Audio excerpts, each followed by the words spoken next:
Hallelujah. ನಮ್ಮ ಕರ್ತನಾದ ಯೇಸು ಕ್ರಿಸ್ತನ ನಾಮದಲ್ಲಿ ನಿಮ್ಮೆಲ್ಲರಿಗೂ ಶುಭಗಳು. ಎಚ್ಚರಗೊಂಡಿದ್ದೀರಾ? ಚೆನ್ನಾಗಿದ್ದೀರಾ? ಸಂತೋಷವಾಗಿದ್ದೀರಾ?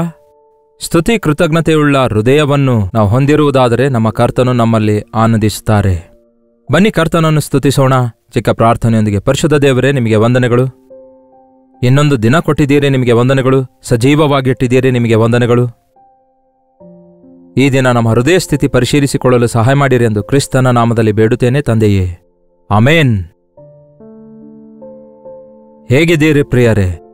ಬಹಳಷ್ಟು ಜನ ಈ ದಿನ ಕಂಪ್ಲೇನಿಂಗ್ ಮಾಡ್ತಿರ್ತಾರೆ, ದೂರು ಹೇಳುತ್ತಾ ಇರ್ತಾರೆ.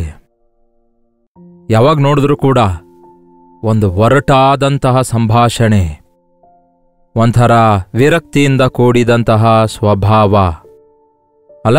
ಮುಖ್ಯವಾಗಿ ದೇವರ ವಿಷಯ ಅಂದ ಕೂಡಲೇ, ಆ ದೇವರ ಏನ್ ಮಾಡಿದ್ದಾರೆ, ಎಲ್ಲಿದ್ದಾರೆ, ನನಗೇನ್ ಮಾಡಿದ್ದಾರೆ? ನೀವು ಕೂಡ ಹಾಗೆ ಎಂದಾದರೂ ಅಂದ್ಕೊಂಡಿದ್ದೀರಾ? ದಿನಾಲೂ ಹಾಗಂದ್ಕೊಳ್ಳಲ್ಲ, ದಿನಾಲೂ ಹಾಗಲ್ಲ.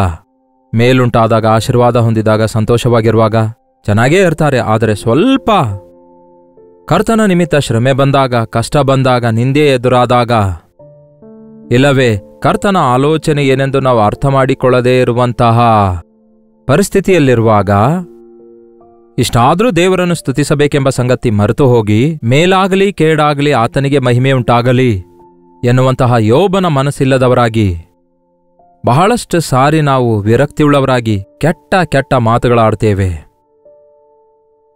ಅಂತಹ ಮಾತು ಕೇಳುವಾಗ ಪ್ರಿಯರೇ, ದೇವರು ಬಹಳ ಬಾಧೆ ಪಡ್ತಾರೆ. ಯಾಕೆಂದರೆ ನಮ್ಮನ್ನು ಆತನು ಅಷ್ಟು ಪ್ರೀತಿಸಿದನಲ್ಲವೇ? ಆತನು ನಮ್ಮ ಮೇಲೆ ದೃಷ್ಟಿ ಇಟ್ಟಿದ್ದಾನೆ ಪ್ರಿಯರೇ. ನಮ್ಮನ್ನು ವೈಯಕ್ತಿಕವಾಗಿ ಆತನು ಅರಿತಿದ್ದಾನೆ. ದೊಡ್ಡ ರಕ್ಷಣೆ ಕೊಟ್ಟಿದ್ದಾರೆ, ನಮಗಾಗಿ ಪ್ರಾಣ ಕೊಟ್ಟಿದ್ದಾರೆ. ಕಣ್ಣು ಗುಡ್ಡಿನಂತೆ ನಮ್ಮನ್ನು ಕಾಪಾಡ್ತಿದ್ದಾರೆ. ಆತನ ಅನುಮತಿ ಇಲ್ಲದೆ ನಮ್ಮ ತಲೆ ಕೂದಲಲ್ಲಿ ಒಂದೂ ಉದುರಲ್ಲ. ಕಣ್ಣು ಗುಡ್ಡಿನಂತೆ ಆತನು ನಮ್ಮನ್ನು ಕಾಪಾಡುತ್ತಾನೆ.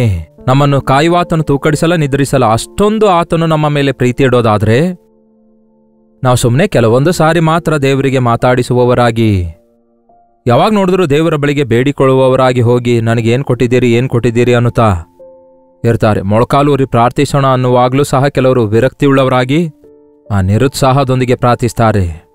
ನೀವಿದ್ರೆ ಈ ಕಾರ್ಯ ಮಾಡಿರಿ, ನೀವು ದೇವರಾಗಿದ್ರೆ ಈ ಕಾರ್ಯ ಮಾಡಿರಿ ಎನ್ನುವಂತೆ ಆತನನ್ನು ಶೋಧಿಸುತ್ತಾ ಇರ್ತಾರೆ. ಆದರೆ ಒಂದು ಸಾರಿ ನಾವು ಆಲೋಚಿಸುವುದಾದರೆ, ನನಗೆ ದೇವರು ಏನ್ ಮಾಡಿದ್ದಾರೆ, ಇಲ್ಲವೇ ನಾನು ದೇವರಿಗಾಗಿ ಏನು ಮಾಡಿದ್ದೇನೆ?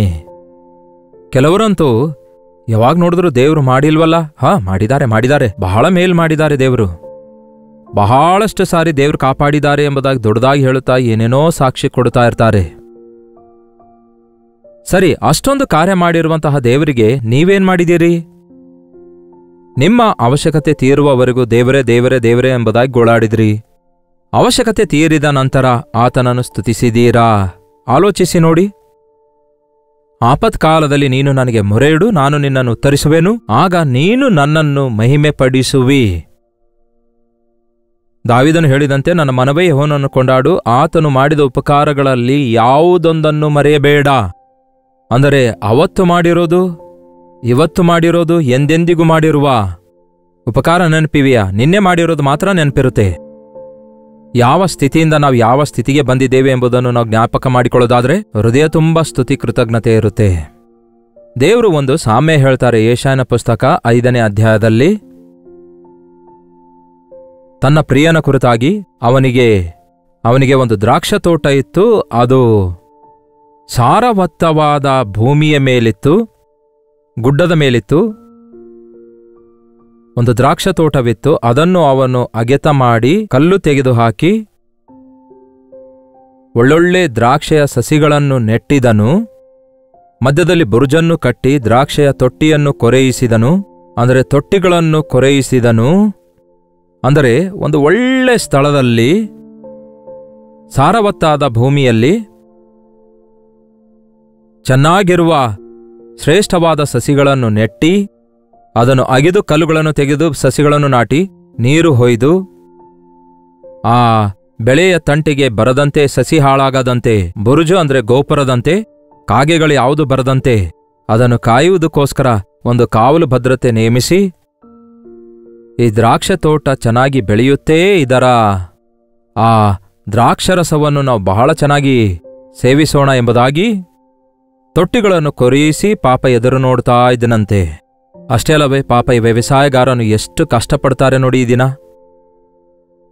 ಭೂಮಿಯನ್ನು ಉಳುಗೆ ಮಾಡಿ, ಬೋರ್ ಹಾಕಿಸಿ, ನೀರು ಹೊಯ್ದು, ಬೀಜಗಳನ್ನು ಕೊಂಡುಕೊಂಡು ಬಂದು ಅವುಗಳನ್ನು ಬಿತ್ತಿದ ಮೇಲೆ ಮೊಳಕೆ ಹೊಡೆದಾಗ ಅಬ್ಬಾ, ಔಷಧಿ ಹೊಡೆದು ಇಷ್ಟೆಲ್ಲ ಮಾಡಿದ್ಮೇಲೆ ಇನ್ನೇನು ಬೆಳೆ ಕೈಗೆ ಬರೋಷ್ಟೊತ್ತಿಗೆ ಆ ಬೆಳೆ ಸರಿಯಾಗಿಲ್ಲದಿದ್ದರೆ ಆ ರೈತನ ಹೃದಯ ಎಷ್ಟರ ಮಟ್ಟಿಗೆ ಕುಗ್ಗಿ ಹೋಗ್ತದಲ್ಲವೇ?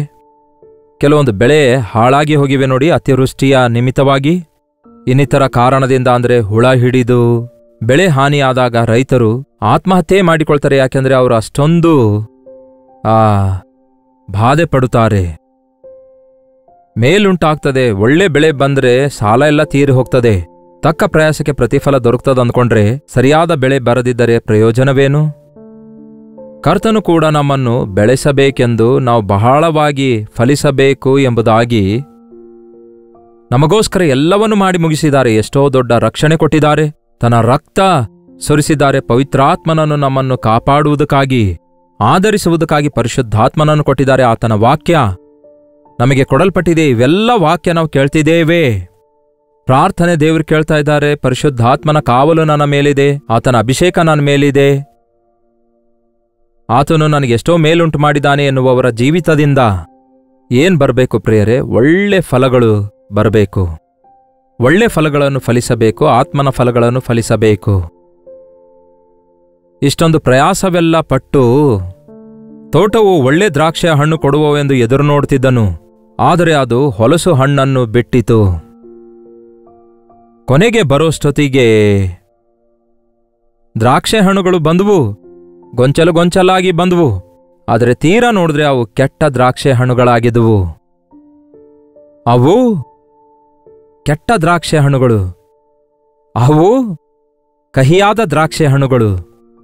ಧರ್ಮೋಪದೇಶಕಾಂಡ 32ನೇ ಅಧ್ಯಾಯ 32ನೇ ವಚನ ನೋಡುವುದಾದರೆ ಅಲ್ಲಿ ವಾಕ್ಯ ಹೀಗೆ ಹೇಳಲಾಗಿದೆ: ಅವರು ಸೊದೋಮ್ಯರೆಂಬ ದ್ರಾಕ್ಷಲತೆಯ ಒಂದು ಬಳ್ಳಿಯಾಗಿದ್ದಾರೆ, ಅದು ಗೋಮರ ಪಟ್ಟಣದ ತೋಟಗಳಲ್ಲಿ ಬೆಳೆಯುವ ಜಾತಿ. ಕೆಟ್ಟ ದ್ರಾಕ್ಷೆಗಳು, ಅದರ ಹಣ್ಣಿನ ಗೊಂಚಲು ವಿಷ. ನೋಡಿದ್ರಾ ಏನಿದೆ? ಕೆಟ್ಟ ಕೆಟ್ಟ. ದೇವರ ಕುರಿತಾಗಿ ಹುಚ್ಚುಚ್ಚಾಗಿ ಮಾತಾಡುವಂಥವರಿದ್ದಾರೆ ನೋಡಿ ದಿನ. ದೇವರು ಮಾಡಿದ ಮೇಲುಗಳೆಲ್ಲ ಮರೆತು, ದೇವರು ಯಾರಾಗಿದ್ದಾರೆ ಎಂಬ ಸಂಗತಿ ಮರೆತು, ದೇವರ ಕುರಿತಾಗಿ ಬಹಳ ಕೀಳಾಗಿ ಮಾತಾಡುವವರು, ದೂಷಿಸುವಂಥವರು, ಹುಚ್ಚುಚಾದ ಮಾತುಗಳಿಂದ ವದಂತಿ ಹಬ್ಬಿಸುವವರು. ಈ ದಿನ ಅಂತಹ ಎಷ್ಟೋ ಜನರು ಭ್ರಷ್ಟರಾಗುವುದನ್ನು ನೋಡ್ತಿದ್ದೇವೆ. ಅವರ ಒಂದು ಗೊಂಚಲುಗಳು ವಿಷಭರಿತವಾಗಿರ್ತವಂತೆ. ಅಂದರೆ ಕಹಿಯಾದ ಮಾತುಗಳು, ಅಂದರೆ ವಿರಕ್ತಿಯಿಂದ ಕೂಡಿದ ಮಾತುಗಳು. ಕಹಿ ಎಂದ ಕೂಡಲೇ ನೋಡಿ ನಮ್ಮ ಮುಖ ವಿಕಾರವಾಗುತ್ತೆ. ಅದೇ ರೀತಿ ವಿಕಾರವಾಗಿಯೇ ದೇವರ ವಿಷಯಗಳ ಕುರಿತಾಗಿ ಮಾತಾಡ್ತಾ ಇರ್ತಾರೆ. ಒಂಥರ ಎಷ್ಟು ತ್ಯಾಗ ಮಾಡ್ತಿದ್ದಾರೆ ಅನ್ನುವಂತೆ ಚರ್ಚಲ್ಲಿ 1 ಗಂಟೆ ಕೂತ್ಕೊಳ್ತಾರೆ. ಒಂದು 10 ರೂಪಾಯಿ ಕಾಣಿಕೆ ಕೊಟ್ಟರೆ ಏನೋ ದೊಡ್ಡ ಕಾರ್ಯ ಮಾಡಿದಂತೆ ಭಾವಿಸ್ತಾರೆ. ದೇವರ ವಿಷಯ ಬಂದ ಕೂಡಲೇ ನಿರ್ಲಕ್ಷ್ಯರಾಗಿ ಅಜಾಗರೂಕರಾಗಿರ್ತಾರೆ. ಕಹಿಯಾದ ರೀತಿಯಲ್ಲಿ ಮಾತಾಡ್ತಾರೆ. ದಯವಿಟ್ಟು ದೇವರ ವಿಷಯದಲ್ಲಿ ಆ ರೀತಿಯಾಗಿರಬೇಡಿ. ಆತನ ಹೃದಯಕ್ಕೆ ನೋವುಂಟು ಮಾಡಬೇಡಿ.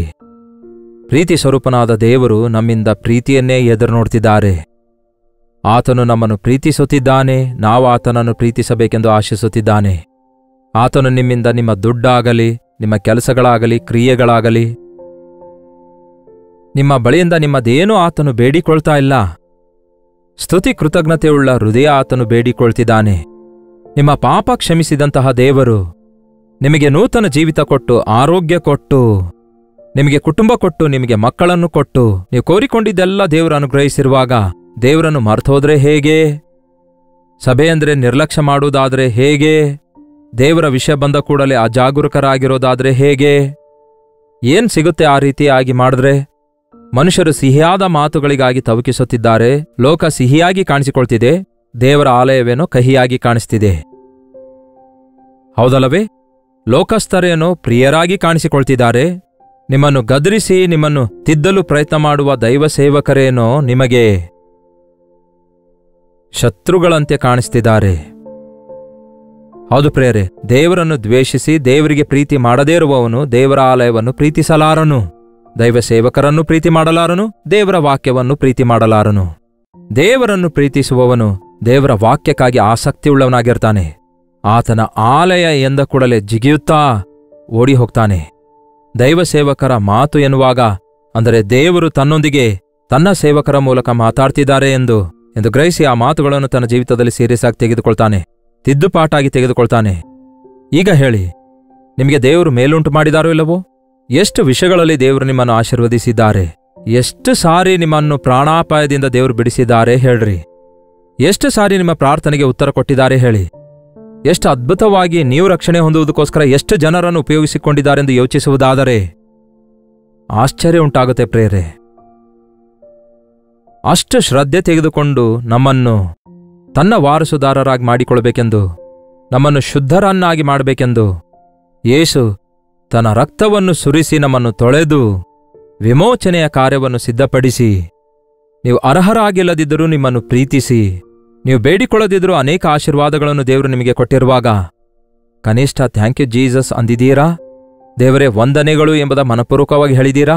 ದೇವರೇ ನಿಮಗೆ ವಂದನೆಗಳು ನನಗೆ ಆರೋಗ್ಯ ಕೊಟ್ಟಿದ್ದಕ್ಕಾಗಿ, ದೇವರೇ ನಿಮಗೆ ವಂದನೆ ನನಗೆ ಕುಟುಂಬ ಕೊಟ್ಟಿದ್ದಕ್ಕಾಗಿ, ದೇವರೇ ನಿಮಗೆ ವಂದನೆಗಳು ನನಗೆ ಉದ್ಯೋಗ ಕೊಟ್ಟಿದ್ದಕ್ಕಾಗಿ, ದೇವರೇ ನಿಮಗೆ ವಂದನೆಗಳು ನನಗೆ ದೊಡ್ಡ ರಕ್ಷಣೆ ಕೊಟ್ಟಿದ್ದಕ್ಕಾಗಿ, ದೇವರೇ ನಿಮಗೆ ವಂದನೆಗಳು ಎಷ್ಟೋ ಜನರಿಗಿಲ್ಲದಿರುವಂತಹ ಈ ಭಾಗ್ಯ ನನಗೆ ಕೊಟ್ಟಿದ್ದೀರಿ ಎನ್ನುವಂತಹ ಕೃತಜ್ಞತೆ ನಾವು ಹೊಂದಿಕೊಂಡಿರಬೇಕು. ಗರ್ವಿಷ್ಠರು ದೇವರಿಗೆ ಅಸಹ್ಯವಾಗಿರ್ತಾರೆ. ಅವರು ದೇವರ ಸನ್ನಿಧಿಯ ಹೊಸಲಿನ ಬಳಿಗೂ ಹೋಗಲ್ಲ. ಅಂಥವರನ್ನು ದೇವರು ದೂರದಿಂದಲೇ ನೋಡುತ್ತಾರಂತೆ. ಗರ್ವ ಹೃದಯವುಳ್ಳವರೆಲ್ಲರೂ ಯೆಹೋವನಿಗೆ ಹೇಯವಾಗಿದ್ದಾರೆ. ದೇವರೇ ನನಗೆ ಬೇಕಾಗಿಲ್ಲ ಎನ್ನುವವನು ಗರ್ವಿಷ್ಠರಲ್ಲಿಯೇ ನಂಬರ್ 1 ಆಗಿದ್ದಾನೆ. ದೇವರು ನನಗೇನು ಮಾಡಿದ್ದಾರೆ ಎನ್ನುವವನು ಗರ್ವಿಷ್ಠನೂ ಅಲ್ಲವೋ? ನನಗೆ ಬೇರೆ ಯಾರ ಸಹಾಯ ಬೇಕಾಗಿಲ್ಲ, ನಾನೇ ಮಾಡಿಕೊಳ್ತೇನೆ ಎನ್ನುವಂಥವರು ಗರ್ವಿಷ್ಠರಾಗಿದ್ದಾರೆ. ನಾಶನಕ್ಕಿಂತ ಮುಂಚೆ ಗರ್ವ ಹೋಗುತ್ತದೆ, ಬಿದ್ದೋಗುವುದಕ್ಕಿಂತ ಅಹಂಕಾರ ಮನಸ್ಸನ್ನು ಅನುಸರಿಸುತ್ತೆ ಎಂದು ದೇವರ ವಾಕ್ಯ ಹೇಳ್ತದೆ. ಎಷ್ಟೋ ಜನರ ರಾಜರ ಚರಿತ್ರೆ ನೀವು ಓದುವುದಾದರೆ, ದೇವರು ಆ ರಾಜನನ್ನು ಎಷ್ಟೋ ಪ್ರೀತಿಸಿ ಇಸ್ರಾಯೇಲ್ ಜನಾಂಗದ ಮೇಲೆ ರಾಜನನ್ನಾಗಿ ಮಾಡಿ ಅವರನ್ನು ರಾಜರನ್ನಾಗಿ ಮಾಡಿದರೆ, ರಾಜನಾದಾಗ ಕಷ್ಟ ಬಂದಾಗ ದೇವರ ಸನ್ನಿಧಿಯಲ್ಲಿ ಮೊರೆಯಿಟ್ಟು, ಯುದ್ಧಗಳು ಬಂದಾಗ ದೇವರಿಗೆ ಮೊರೆಯಿಟ್ಟು ಜಯ ಹೊಂದಿಕೊಂಡ ನಂತರ ಗರ್ವಪಟ್ಟಂಥವರು, ಸ್ಥಿರಗೊಂಡ ನಂತರ ಗರ್ವಪಟ್ಟಂಥವರು ದೇವರಿಗೆ ಹೇಯವಾದರು. ಯಾರ ಸಹಾಯವೂ ನನಗೆ ಬೇಕಾಗಿಲ್ಲ ಎನ್ನುವವನು ಗರ್ವಿಷ್ಠನು. ವಿರಕ್ತಿಯೊಂದಿಗೆ ಏನ್ ಕೊಟ್ಟಿದ್ದಾರೆ ದೇವರು? ನನಗೊಬ್ಬನಿಗೆ ಕೊಟ್ಟಿದ್ದಾರೋ? ಎಲ್ಲರಿಗೂ ಕೊಟ್ಟಿದ್ದಾರಲ್ಲವೇ?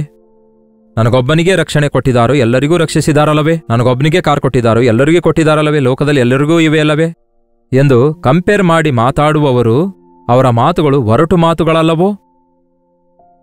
ನಾನು ನನ್ನ ದ್ರಾಕ್ಷೆ ತೋಟಗೋಸ್ಕರ ಇಷ್ಟೊಂದು ಶ್ರದ್ಧೆ ವಹಿಸಿದರೆ ಅದು ಕೆಟ್ಟ ದ್ರಾಕ್ಷೆ ಹಣ್ಣುಗಳನ್ನು ಕೊಡುತ್ತಾ ಇವೆ. ಅದಕ್ಕೆ ಕಾರಣವೇನು? 4ನೇ ವಚನ ಹೇಳ್ತದೆ, ನನ್ನ ತೋಟದಲ್ಲಿ ಹಿಂದೆ ನಾನು ಮಾಡಿದ್ದಕ್ಕಿಂತಲೂ ಇನ್ನೇನು ಮಾಡಬೇಕಿತ್ತು, ಮತ್ತೆ ನನಗಿನ್ನೇನು ಮಾಡನ್ನುತ್ತೀ? ಕರ್ತನು ಕೇಳ್ತಿದ್ದಾನೆ, ನಿನ್ನನ್ನು ಸಂತೋಷಪಡಿಸುವುದಕ್ಕಾಗಿ ಇನ್ನೇನು ಮಾಡನ್ನುತ್ತೀರಿ? ಹೋಗ್ಲಿ, ಏನ್ ಬೇಕು ಕೇಳ್ರಿ, ನಿಮಗೆ ಬೇಕಾದದ್ದನ್ನು ನಾನು ಮಾಡಲು ಸಿದ್ಧವಾಗಿದ್ದೇನೆ ಎಂದು ದೇವರು ಹೇಳ್ತಾರಲ್ಲವೇ? ಬೇಕಾದವುಗಳನ್ನು ನಾವು ಬೇಡಿಕೊಳ್ಳಬೇಕೇ ಹೊರತು ಅಲ್ಲಸಲ್ಲದೆಲ್ಲ ದೇವರು ಕೊಡುವುದಿಲ್ಲ. ಆದರೆ ಇರುವವುಗಳಿಗಾಗಿ ದೇವರನ್ನು ಸ್ತುತಿಸಲಾರದೆ ಪಡೆದುಕೊಳ್ಳುತ್ತಲೇ ದೇವರೇನು ಕೊಟ್ಟಿದ್ದಾರೆ ಅಂತ ತಿರುಗಿ ಹೇಳುವುದಾದರೆ ಅದು ಎಂತಹ ಕೃತಜ್ಞತೆಯಿಲ್ಲದ ಮನಸ್ಸಾಗಿರುತ್ತೆ ನೋಡಿ. ಮನುಷ್ಯನ ಸ್ವಭಾವ ಅಂತೆ get get get get forget ಆಗಿರುತ್ತಂತೆ. ಕೊಡು ಕೊಡು ಕೊಡು ಕೊಡು ಅನ್ನುತ್ತಾನಂತೆ. ಕೊಟ್ಟ ನಂತರ ಏನ್ ಕೊಟ್ಟಿದ್ದೀ ಹೋಗೋ ಅನ್ನುತ್ತಾನಂತೆ. ಎಲ್ಲ ಪಡ್ಕೊಂಡ ಮೇಲೆ ಅದು ಮಾನವ ಸ್ವಭಾವ. ಆದರೆ ನಮ್ಮ ದೇವರ ಸ್ವಭಾವ give give give give and forgive. ಆತನು ಎಷ್ಟೋ ಕೊಡುತ್ತಲೇ ಇದ್ದಾನೆ. ಹೋಗ್ಲಿ ಬಿಡು, ನೀವು ಕೃತಜ್ಞತೆ ಉಳ್ಳವರಾಗಿಲ್ಲದಿದ್ರು ಇನ್ನೊಂದು ಕೇಳಿದ್ರೆ ಕೊಡ್ತಾರೆ, ಇನ್ನೊಂದು ಕೇಳಿದ್ರೆ ಕೊಡ್ತಾರೆ, ಕ್ಷಮಿಸುತ್ತಲೇ ಇರುತ್ತಾರೆ. ಅದಕ್ಕೆ ನಾವಿನ್ನೂ ಸಜೀವವಾಗಿದ್ದೇವೆ. ಅದಕ್ಕೆ ಆತನ ಉಗ್ರತೆಗೆ ಬಲಿಯಾಗಲಿಲ್ಲ, ಹೌದಲ್ಲವೇ? ದುಷ್ಕಾರ್ಯಗಳಿಗಾಗಿ ಶೀಘ್ರವೇ ಶಿಕ್ಷೆಯಾಗುವುದನ್ನು ನೋಡಿ ಮನುಷ್ಯರು ಭಯಪಡುವುದನ್ನು ಬಿಟ್ಟು ಪಾಪ ಮಾಡ್ತಾರಂತೆ. ತಪ್ಪು ಮಾಡಿದವನಿಗೆ ತಕ್ಷಣವೇ ಶಿಕ್ಷೆ ಬಂದ್ರೆ ಕೃತಜ್ಞತೆ ಇಲ್ಲದಂತೆ ಮಾತಾಡಿದಾಗ ತಕ್ಷಣವೇ ಅದಕ್ಕೆ ನಮಗೆ ದಂಡನೆ ಏನಾದರೂ ಉಂಟಾದ್ರೆ, ತಲೆ ಮೇಲೆ ಒಂದು ಏಟ್ ಹಾಕಿ ನಮಗೆ ಜ್ಞಾಪಕಗೊಳಿಸಿದ್ರೆ ಆವಾಗಲೇ ಶಿರ ಬಾಗಿಸುತ್ತೇವೆ. ಆದರೆ ದೇವರು ಪ್ರೀತಿಯುಳ್ಳವರಾಗಿದ್ದಾರೆ. ಹೋಗ್ಲಿ ಬಿಡು, ಹೋಗ್ಲಿ ಬಿಡು, ಹೋಗ್ಲಿ ಬಿಡು. ಇನ್ನೊಂದು ವಾಕ್ಯ ಕೇಳಿ ಮಾರ್ಪಡ್ತಾನೆ, ಇನ್ನೊಂದು ಸಮಯದಲ್ಲಿ ಮಾರ್ಪಡ್ತಾನೆ, ಇನ್ನೊಂದು ಸಾರಿ ಪವಿತ್ರಾತ್ಮನು ಒಪ್ಪಿಸುತ್ತಾನೆ ಎಂದು ನಮ್ಮ ವಿಷಯದಲ್ಲಿ ತಾಳ್ಮೆಯಿಂದ ಎದುರು ನೋಡ್ತಿದ್ದಾರೆ. ಯೇಸುವೇ, ನಿಮಗೆ ವಂದನೆಗಳು. ನನಗಾಗಿ ನೀವು ಮಾಡಿರುವ ಮೇಲುಗಳಿಗಾಗಿ ನಾನು ಏನು ಮಾಡಲಿ? ಇಗೋ, ಕುಗ್ಗಿದ ಜಜ್ಜಿದ ಹೃದಯದೊಂದಿಗೆ ನಿಮ್ಮನ್ನು ಆರಾಧಿಸುವುದಾದರೆ, ನಿಮ್ಮಲ್ಲಿ ಪ್ರೀತಿಯನ್ನು ಹೊಂದಿ ನಿಮ್ಮನ್ನೇ ಅಪ್ಪಿಕೊಂಡಿರುತ್ತೇನೆ ಅನ್ನುವುದಾದರೆ, ನಿಮಗೆ 2 ಪಟ್ಟು ದಿವ್ಯ ದಾನಗಳನ್ನು, ಆಶೀರ್ವಾದಗಳನ್ನು ಯಾವಾಗಲೂ ಆತನು ಕೊಡಲು ಸಿದ್ಧವಾಗಿದ್ದಾನೆ. ಗುಣಗುಟ್ಟಬೇಡಿರಿ, ಸ್ತುತಿಸುವುದನ್ನು ಕಲಿತುಕೊಳ್ಳಿ. ಗುಣಗುಟ್ಟಬೇಡಿರಿ, ಆತನನ್ನು ಆರಾಧಿಸಿ ಆತನಿಗೆ ಸ್ತುತಿ, ಕೃತಜ್ಞತೆ ಸಲ್ಲಿಸುವುದನ್ನು ಅಳವಡಿಸಿಕೊಳ್ಳೋಣ. ಪ್ರಾರ್ಥನೆ. ಪರಿಶುದ್ಧ ದೇವರೇ, ಪ್ರೀತಿಯುಳ್ಳ ತಂದೆಯೇ, ಈ ಉದಯ ಕಾಲದಲ್ಲಿ ಯಾರ್ಯಾರು ಯಾವ್ಯಾವ ಸ್ಥಳದಿಂದ ಈ ಮಾತು ಕೇಳ್ತಿದ್ದಾರೆಂದು ನೀವು ಬಲ್ಲಿರಿ. ನಿಜವೇ ನಮ್ಮ ಜೀವಿತದಲ್ಲಿ ಒಮ್ಮೆ ನಾವು ಹಿಂತಿರುಗಿ ನೋಡುವುದಾದರೆ, ನಮ್ಮಲ್ಲಿ ಅನೇಕರನ್ನು ನೀವು ಎಷ್ಟೋ ಪ್ರೀತಿಸಿದ್ದೀರಿ. ಹಂತ ಹಂತವಾಗಿ ನಮ್ಮನ್ನು ಆಶೀರ್ವದಿಸಿದ್ದೀರಿ. ಉನ್ನತವಾದ ಸ್ಥಿತಿಗೆ ನಮ್ಮನ್ನು ಹೆಚ್ಚಿಸಿದ್ದೀರಿ. ಬರಡು ಭೂಮಿಯಂತೆ ನಮ್ಮ ಹೃದಯಗಳಿರುವಾಗ ಅವುಗಳನ್ನು ಅಗಿದು ನಮಗೋಸ್ಕರ ದೇವರ ವಾಕ್ಯವೆಂಬ ಬೀಜವನ್ನು ನಮ್ಮಲ್ಲಿ ಬಿತ್ತಿ ನಾವು ಫಲಿಸಬೇಕೆಂದು ನೀವು ಎದುರು ನೋಡುತ್ತಿರುವಾಗ, ನೀವು ಕೊಡುವ ದೊಡ್ಡ ರಕ್ಷಣೆಯನ್ನು ಹೊಂದಿಕೊಂಡು ನಿಮ್ಮ ಮೇಲುಗಳನ್ನು ಅನುಭವಿಸಿ, ನಿಮ್ಮನ್ನು ದೂಷಿಸುವವರಾಗಿ, ನಿಮ್ಮ ಮೇಲೆ ನಿಂದೆ ಹೊರಿಸುವವರಾಗಿ, ನಿಮಗೆ ವಿರುದ್ಧವಾಗಿ ಯಾವಾಗಲೂ ಗುಣಗುಟ್ಟುವವರಾಗಿ, ಕಹಿಯಾದ ಮಾತುಗಳಿಂದ ಮಾತಾಡಿ ಮತ್ತಷ್ಟು ಶಾಪಗ್ರಸ್ತರಾಗದಂತೆ ಕೃತಜ್ಞತೆ ಸ್ತುತಿ ಸಲ್ಲಿಸುವಂತಹ ಹೃದಯವನ್ನು ನೀವೇನೇ ಕೊಟ್ಟರು, ಎಷ್ಟೇ ಕೊಟ್ಟರು ಅದಕ್ಕೆ ನಾನು ಅರ್ಹನಲ್ಲ ದೇವರೇ, ಆದರೂ ನೀವು ಕೊಟ್ಟಿದ್ದಕ್ಕಾಗಿ ನಿಮಗೆ ವಂದನೆ ಎಂಬುದಾಗಿ ಹೇಳುವ ಕುಗ್ಗಿದ ಜಜ್ಜಿದ ಹೃದಯ ನಮ್ಮೆಲ್ಲರಿಗೂ ಅನುಗ್ರಹಿಸಿರೆಂದು ಕ್ರಿಸ್ತನ ನಾಮದಲ್ಲಿ ಬೇಡುತ್ತೇನೆ ತಂದೆಯೇ, ಆಮೇನ್. ತಂದೆಯಾದ ದೇವರ ಪ್ರೀತಿಯೂ, ಮಗನಾಗಿರುವ ಕ್ರಿಸ್ತನ ಕೃಪೆಯೂ, ಆದರಣೆಕರ್ತನಾದ ಪವಿತ್ರಾತ್ಮನ ಸಹವಾಸವು ಕೂಡಿ ಬಂದಿರುವ ನಮ್ಮೆಲ್ಲರ ಸಂಗಡ ಇಂದಿಗೂ ಸದಾಕಾಲಕ್ಕೂ ನೆಲೆಯಾಗಿರಲಿ. ಆಮೇನ್. ದೇವರಿಗೆ ಸ್ತೋತ್ರ. ನಿಮ್ಮ ಪ್ರಾರ್ಥನಾ ಮನವಿ 8939731313 ನಂಬರ್ಗೆ, ಇತರ ದೇಶದಿಂದ ನೀವು ವೀಕ್ಷಿಸುವುದಾದರೆ ಕೊಡಲ್ಪಟ್ಟ ಇದೇ ನಂಬರ್ಗೆ ಒಂದು ಟೆಕ್ಸ್ಟ್ ಇಲ್ಲವೇ ವಾಯ್ಸ್ ಮೆಸೇಜ್ ಮುಖಾಂತರ ವಾಟ್ಸಪ್ ಕಳಿಸಿಕೊಡಿರಿ. ನಿಮಗೋಸ್ಕರ ಪ್ರಾರ್ಥಿಸ್ತಿದ್ದೇವೆ. ಡಾಕ್ಟರ್ ಜಯಪಾಲ್ ಕನ್ನಡ ಯೂಟ್ಯೂಬ್ ಚಾನಲ್ಗೆ ಸಬ್ಸ್ಕ್ರೈಬ್ ಮಾಡಿಕೊಳ್ಳದಿದ್ದರೆ ದಯವಿಟ್ಟು ಸಬ್ಸ್ಕ್ರೈಬ್ ಮಾಡಿಕೊಳ್ಳಿರಿ. ನಿಮ್ಮ ಫ್ರೆಂಡ್ಸ್ಗಳಿಗೂ ಕೂಡ ಪರಿಚಯಿಸಿರಿ. ಪ್ರತಿ ಸಾರಿ ವಾಕ್ಯ ಕೇಳಿದ ಮೇಲೆ, if you are really blessed, please like it and share to somebody else. ಇನ್ನಿತರರಿಗೂ ಶೇರ್ ಮಾಡಿರಿ, ಅವರು ಮೇಲ್ ಹೊಂದುತ್ತಾರೆ. ಹಾಗೆಯೇ ಕಾಮೆಂಟ್ ಸೆಕ್ಷನ್ನಲ್ಲಿ ಬಂದು ನಿಮ್ಮ ಹೆಸರು, ಊರನ್ನು ಟೈಪ್ ಮಾಡುವುದಾದರೆ ಯಾರ್ಯಾರು ಯಾವ್ಯಾವ ಸ್ಥಳದಿಂದ ವೀಕ್ಷಿಸುತ್ತಿದ್ದೀರೆಂದು ಗಮನಿಸಿ ಪ್ರಾರ್ಥಿಸಲು ಸಹಾಯ ಮಾಡಿದವರಾಗಿರ್ತೀರಿ. ಕರ್ತನ ಚಿತ್ತವಿರುವುದಾದರೆ ಮತ್ತೆ ನಾಳೆ ಇದೇ ಅನುದಿನದ ಧ್ಯಾನ ಎಂಬ ಕಾರ್ಯಕ್ರಮದಲ್ಲಿ ಮತ್ತೆ ಭೇಟಿಯಾಗೋಣ. ಅಲ್ಲಿವರೆಗೂ ದೇವರ ಮಹಾಕೃಪೆ ನಿಮ್ಮೆಲ್ಲರೊಂದಿಗಿರಲಿ.